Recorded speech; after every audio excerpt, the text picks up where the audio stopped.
আসসালামু আলাইকুম। এটা হলো শেরপুর বিখ্যাত পায়েস, ছানা পায়েস। হ্যাঁ, ছানা পায়েস। তো আমাদের এক বাটি শেষ করা হয়েছে, আরেক প্লেট শেষ করা হয়েছে। শেষে মনে পড়েছে, তো যার কারণে আপনাদের দেখালাম। দেখেন রুটির অবস্থা দেখছেন, তো খাওয়া শেষ করবে। তো সাথে জিলাপাও আসছে জাতি। তো আপনারা তাই বলে ভাববেন না যে দুইটা গোটা আছে তাই বলে দুইটা গোটাই তুলে দিতে হবে। গোটা আরও ছিল, সমস্ত গোটা চিবিয়ে খেয়ে শেষ করে ফেলার পরে মনে পড়েছে যে ভিডিও করা উচিত। আপনার তো বিশেষ হলো যেহেতু এখানটা বিখ্যাত খাবার, আসলাম, যদি না খাই বেমানান লাগে যায়, বেমানান হয়ে যায়। তো তার কারণে ট্রাই করে দেখলাম। না, আলহামদুলিল্লাহ ভালো, কিন্তু একটা খাইলে আপনি তিনটা স্বাদ পাবেন, সমস্যা নাই। একের ভিতরে তিনটা আছে, আপনার ছোটো মিষ্টি স্বাদ পাবেন, তারপর রুটির স্বাদ পাবেন, সাথে জিলিপির স্বাদ পাবেন না, তারপরে পাবেন হলো আপনার কুষ্টিয়ার বিখ্যাত যে কুলফি মালাই, তারও কিছু ফ্লেভার পাবেন। তারপরে একটু পুড়ে গেলে, নিচে লেগে গেলে যে এটা ধোঁয়া একটা গন্ধ আসছে, সেটাও পাবেন। তো একটা কিছু যদি পান একটার ভিতরে, আর কি লাগে? সম্ভবত এই কারণে বিখ্যাত হয়েছে এটা। তো যাই হোক, আপনাদের দেখাতে পেরে আমিও খুশি, আমি খেয়ে খুশি।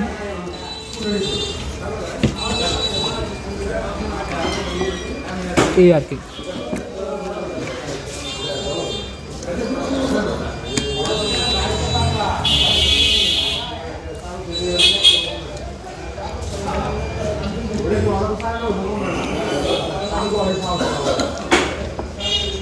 ভাই খেয়ে ফেলুন, আমি আর খেতে পারবো, খেয়ে পারবো মিষ্টি খাইতে পারলাম না। আমি এই দিকে খাবো, আপনার না থাকে নষ্ট পাবে। পাঁচটা কিনে যাবো, কয় খাবো না? হ্যাঁ, পুরো কিনে যাবো। আমি কিছু খাইতে পারি, পরিমাণ কম খাই। নেতর হয়ে গেছে না? হ্যাঁ, পেট ভরে গেছে না? নেতর হয়ে গেছে। তবে তারপর পাইপ ঠিক আছে আমাদের, আপনার জিলাপি বেশি হয়ে গেছে। গরম করে ভালো ভালো।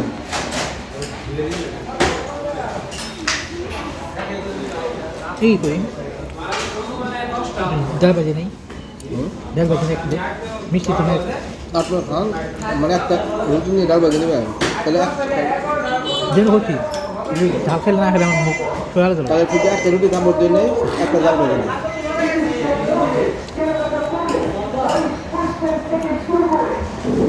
ভাই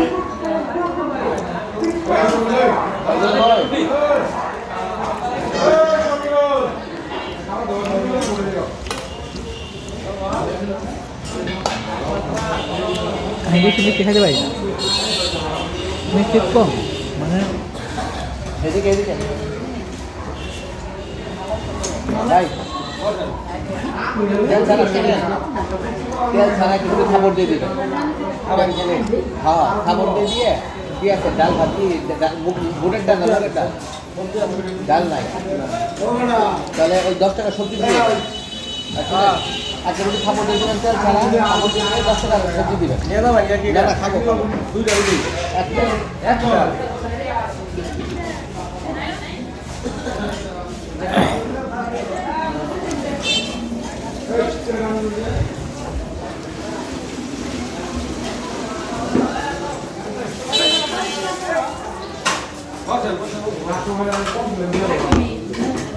পেট ভরে গেছে, মিষ্টি খেয়ে।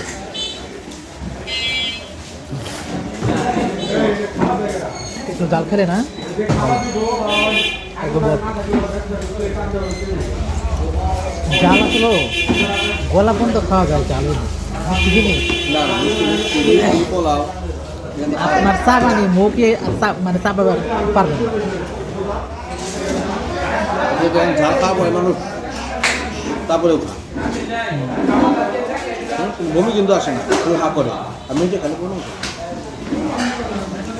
সারাই পারবে না আমার ভিতরে যাবেই না আপনার না শুধু খিলাই দিল তা দেবো না আর যার যাই হোক গল্প লাগে খাই পড়বে বাজি দেয়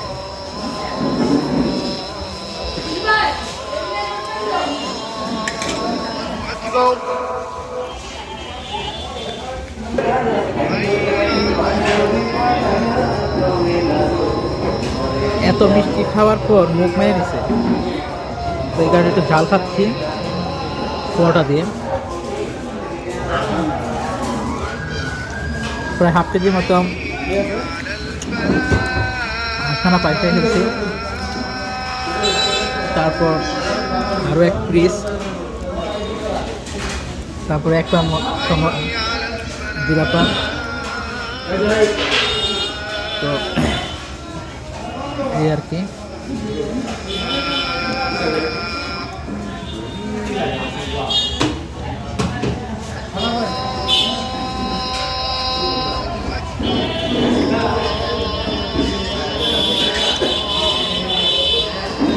আমাদের ব্লগটা এখানে শেষ করতেছি আসসালামু আলাইকুম